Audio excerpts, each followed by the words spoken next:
Ada sekelompok ikhwan yang datang kepada Allah, yang kehilangan saudaranya. Kok nggak ada di surga gitu kan? Ketika dia mau berangkat. Padahal dua punya cita-cita yang sama dan sebagainya, tapi karena bekalnya tidak cukup, sebagian ada yang masuk ke dalam neraka. Tiba-tiba mengatakan kepada Allah dengan permohonan yang sangat, "Ya Allah, saya kehilangan saudara saya. Ya Allah, saya kehilangan saudara saya. Ya Allah, dulu kami puasa sama-sama. Ya Allah, dulu kami sholat sama-sama. Ya Allah, dulu kami ibadah sama-sama. Ya Rabb, kami tidak temukan dia di sini. Ya Allah, mohon terus, mohon. Sampai ketika puncak pada permohonannya, tiba-tiba Allah berfirman, "Akhriju man araftum." Hei para malaikat, keluarkan orang yang dikenali oleh orang-orang ini, yang disebutkan tadi. Keluarkan mereka dari neraka. Tiba-tiba dikeluarkan. Bertemulah orang-orang ini dengan temannya. Sampai Allah kemudian dengan rahmatnya katakan lagi, "Akhriju man kana fi qalbihi mithqala dzarratin minal iman." Keluarkan sampai yang ada titik terkecil iman dalam hatinya, keluarkan dari neraka. Bahkan hadis ini ada di Al-Bukhari nanti, ya ada di Al-Bukhari nomor hadis ke-14, posisi paling kiri sebelah bawah, ya, tayyib. Sampai mereka kemudian dikeluarkan dalam keadaan gosong, sudah mulai terbakar habis dan dimasukkan ke dalam surga kemudian. Setelah selesai hisabnya di dalam nerakanya, dikeluarkan dari situ. Jadi ada orang-orang yang dengan syafaat temannya bisa keluar dari neraka, masuk ke dalam surga, ada yang sama sekali tidak membantu itu. Ya, dosa-dosa yang begitu besar tidak bisa keluar dan kekal dia di dalam neraka. Walaupun dia merasa beriman kepada Allah, tapi digugurkan keimanannya dengan ibadah-ibadah yang melanggar ketentuan Allah, seperti syirik dan sebagainya.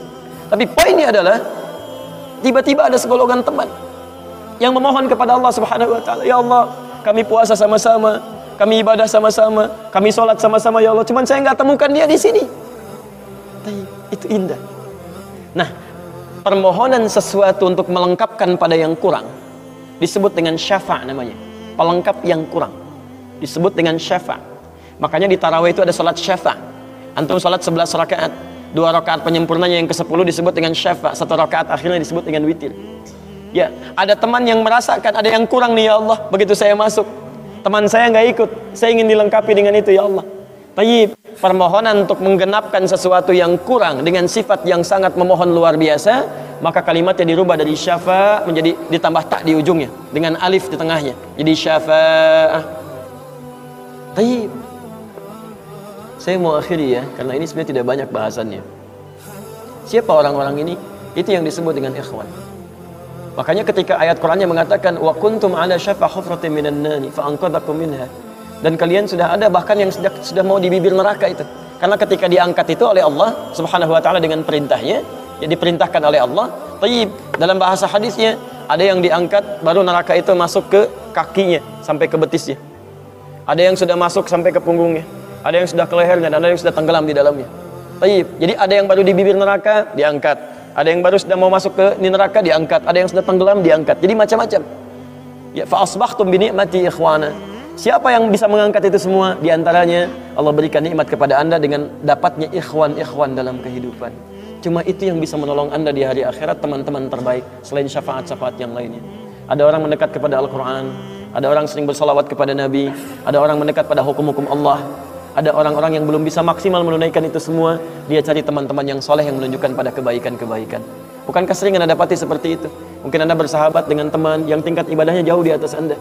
Anda masih sibuk dengan urusan dunia, tapi masih menunaikan sholat, masih puasa, tapi karena kesibukan dunia Anda, Masya Allah, kurang bekal ibadah Anda.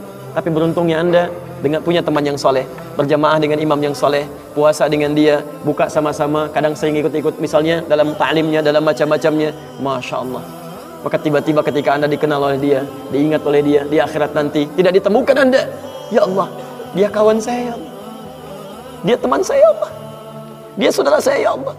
Kami pernah ta'lim sama-sama ya Allah. Kami pernah puasa sama-sama ya Allah. Kami pernah sholat berjamaah sama-sama ya Allah. Mohon jangan pisahkan ya Allah. Jangan pisahkan. Pertanyaan, sudahkah Anda punya teman seperti itu yang bisa menolong dalam kebaikan? Kalau belum temukan, cepat cari mumpung masih hidup. Sebab kalau sudah kehidupan itu berakhir, tidak mudah untuk menemukannya. Maka pastikan di kantor Anda, teman Anda bisa membawa Anda ke surga. Pastikan di rumah Anda, pasangan hidup Anda adalah teman yang bisa membawa Anda ke surga. Pastikan di tempat kehidupan Anda, siapapun tetangga Anda, kerabat Anda, teman-teman sekolah anak Anda adalah teman yang bisa mengingatkan dan membantu Anda untuk mencari Anda bisa masuk ke dalam surga. Dan saya mohon pada Anda semuanya, tolong ingat ini ya, baik-baik. Kalau nanti di akhirat Anda tidak temukan saya di surga, Tolong ingatkan kepada Allah, saya pernah ada di sini. Saya pernah ada di sini. Tolong ingatkan. Kalau antum di akhirat nanti tidak temukan saya di surga, tolong ingatkan. Ya Allah, mohon ya Allah. Adi Hidayat pernah mengajar saya dan mengingatkan saya di sini.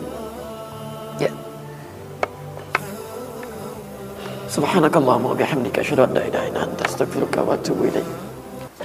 Wa akhiru da'wana alhamdulillahi rabbil alamin. Assalamualaikum warahmatullahi wabarakatuh.